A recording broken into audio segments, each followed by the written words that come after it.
Assalamualaikum warahmatullahi wabarakatuh. Bagaimana kabar semuanya? Semoga selalu sehat dan dalam lindungan Allah Subhanahu wa taala.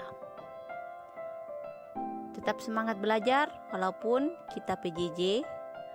Pada pertemuan ketiga dan keempat, Ibu akan menjelaskan materi tentang proses produksi kerajinan bahan lunak. Di mana kerajinan bahan lunak itu ada dua macam, kerajinan bahan lunak alam dan kerajinan bahan lunak buatan. Kerajinan bahan lunak alam berbagai jenis. Misalkan yang pertama ada kerajinan keramik,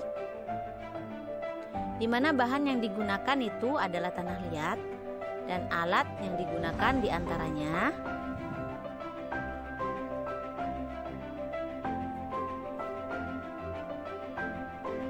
ada butsir, tali pemotong, spon, handwell atau pemutar tangan, roll, tungku pembakaran, dan kickwheel, alat pemutar kaki. Produk kerajinan keramik bisa dibuat bermacam-macam souvenir maupun benda pakai, misalkan gelas ataupun vas bunga. Proses pembuatan kerajinan keramik ini ada berbagai macam teknik, cukup banyak. Yang pertama, teknik pijit tekan atau pinch.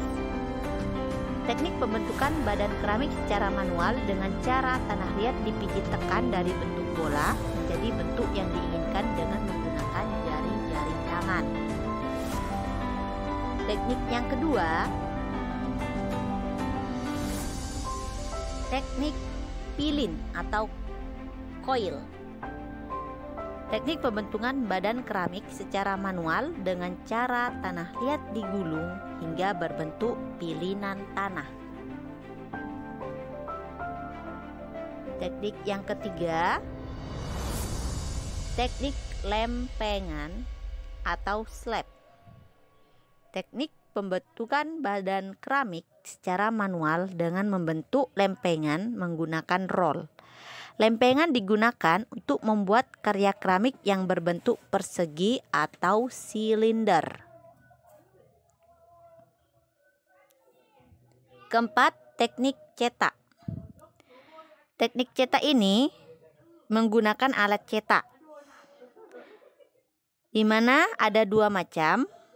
Ada teknik cetak miring dengan cara teknik tekan atau press, dan cetak basah dengan cara teknik cor.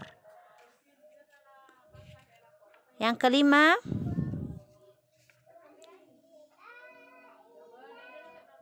teknik putar. Teknik pembentukan badan keramik dengan menggunakan alat putar kaki atau kickwheel dapat menghasilkan banyak bentuk yang simetris. Kerajinan bahan alam yang kedua, kerajinan kulit, di mana bahan yang digunakan diambil dari kulit hewan. Misalkan kulit domba, sapi, kerbau, dan bahan pendukungnya menggunakan pewarna. Alat yang digunakan dalam kerajinan kulit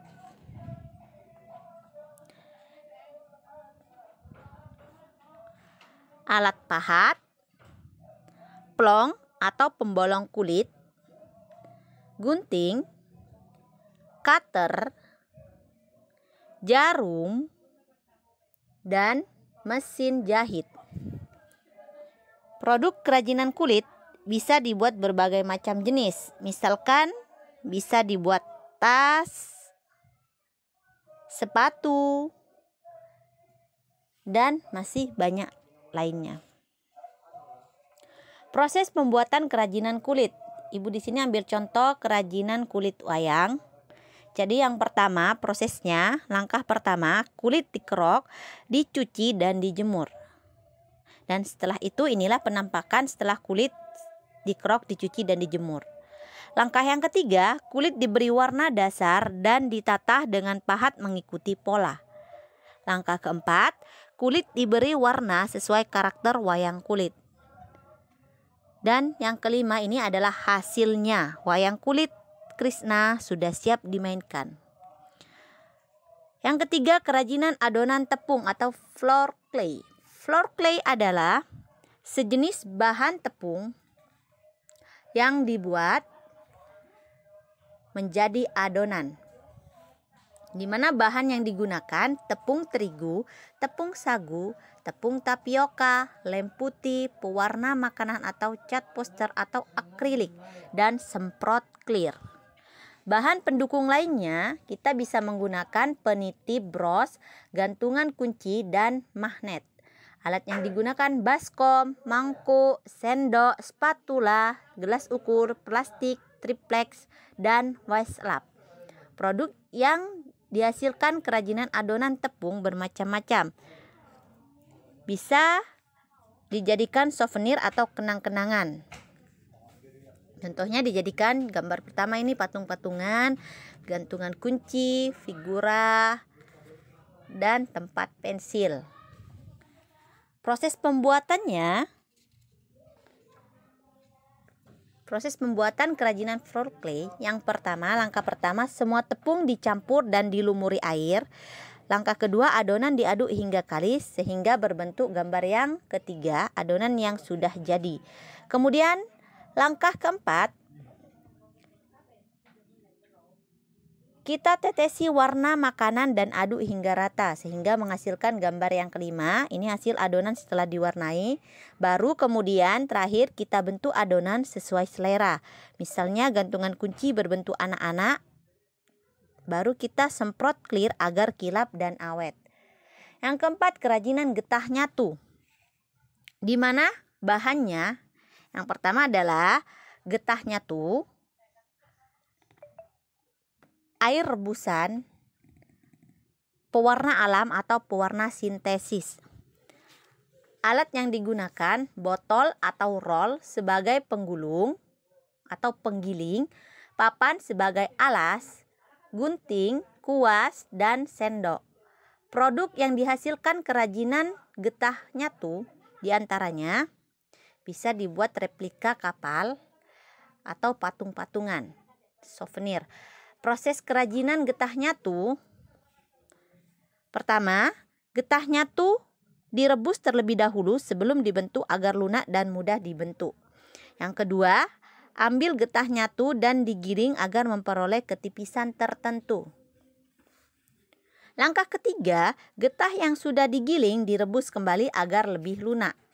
Langkah keempat, setelah direbus, getah ditarik hingga panjang untuk memperoleh ketipisan tertentu.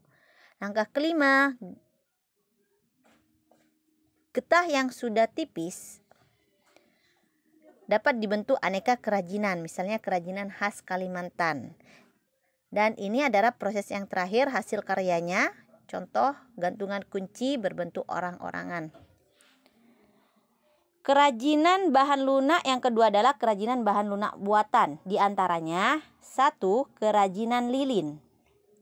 Di mana bahan yang digunakan adalah lilin lebah, lilin batang, parafin, plastisin, silikon, serta katalis untuk cetakannya. Alat yang digunakan di antaranya cetakan, panci, kompor, pengaduk, dan sendok. Produk yang dihasilkan kerajinan dari lilin bisa kita bentuk bermacam-macam bentuk, misalkan dibentuk flora ataupun fauna. Di sini contohnya, lilin tersebut dibentuk bunga dan dimasukkan ke dalam gelas sehingga lebih indah. Proses pembuatan kerajinan lilin, yang pertama, kompor dinyalakan, masukkan lilin dan dicairkan. Masukkan tali sumbu agar kaku. Langkah kedua, letakkan tali di tengah cetakan, tuang lilin cair ke dalam cetakan. Dan langkah yang terakhir, buka lilin setelah 15 menit dari cetakan aneka bentuk sehingga menghasilkan lilin berbentuk bunga. 2. Kerajinan fiberglass. Fiberglass adalah serat gelas berupa kaca cair yang ditarik menjadi serat tipis, di mana bahan yang digunakan resin, katalis, mat fiber, cat, dan silikon resin sebagai alat cetakan. Alat yang digunakan sendok, wadah mangkuk, cetakan silikon, dan gunting. Produk yang dihasilkan kerajinan fiberglass bisa berbentuk kerajinan hiasan atau bentuk souvenir. Misalkan contoh gambar yang pertama dan gambar yang kedua. Proses pembuatan kerajinan fiberglass. Yang pertama, langkah pertama, resin dan katalis dicampur dengan perbandingan 20:1. Kemudian langkah kedua, cairan resin katalis siap dimasukkan ke dalam cetakan silikon. Langkah terakhir, tunggu hingga kering, lalu fiberglass dilepas dari cetakan silikon. Ketiga, kerajinan gips. Bahan yang digunakan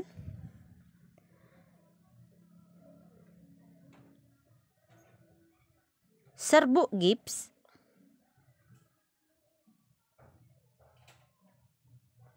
plastisin, dan cat. Alat pembuatan kerajinan gips, mangkok atau gelas, pengadu atau sendok, cetakan plastisin, dan kaus. Produk yang dihasilkan kerajinan gips bisa berbentuk hiasan dengan dibentuk patung, boneka, atau flora fauna. Seperti contoh di sini, gambar yang pertama, patung-patungan dan topeng. Proses pembuatan kerajinan gips. Proses pertama, langkah pertama, gips diaduk dengan air hingga kental. Lalu kemudian adonan gips disiram ke dalam cetakan. Langkah yang ketiga, tunggu kurang lebih 15 menit sampai kering cetakan baru dibuka. Langkah yang keempat, gips dijemur agar kering sempurna. Dan terakhir, gips diamplas lalu diwarnai.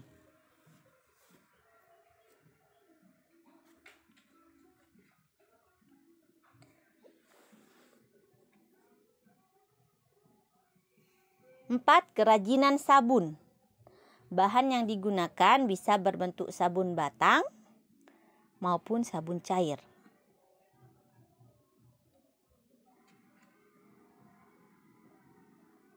Alat yang digunakan butsir, jarum atau kawat, pensil, spidol, dan cetakan silikon. Produk yang dihasilkan kerajinan sabun bisa sebagai hiasan atau penghias ruangan. Misalkan dari gambar berikut dibentuk es krim ataupun bunga-bunga. Proses pembuatan kerajinan sabun. Proses pertama, sabun disketsa terlebih dahulu. Kemudian cukil bagian dasar sabun sehingga bagian polanya itu timbul. Langkah yang ketiga, beri tekstur pada bagian dasar dengan mata cukil yang berbeda. Dan inilah hasilnya. Sabun hias sudah jadi berbentuk hewan. Yang kelima, kerajinan polimer clay.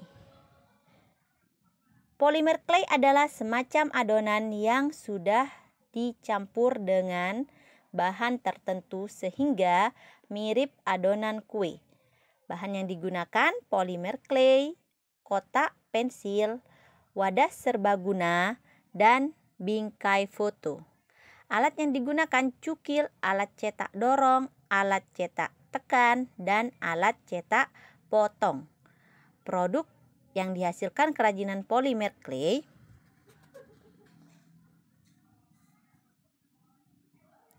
Bisa membentuk replika-replika benda, misalkan gambar yang pertama berbentuk makanan donat, hamburger, dan juga sebagai souvenir juga, bisa dibuat souvenir. Sampai di sini yang dapat Ibu sampaikan, semoga bermanfaat dan jangan lupa kalian catat dan dikumpulkan saat PTM nanti. Kurang lebihnya Ibu minta maaf. Wassalamualaikum warahmatullahi wabarakatuh.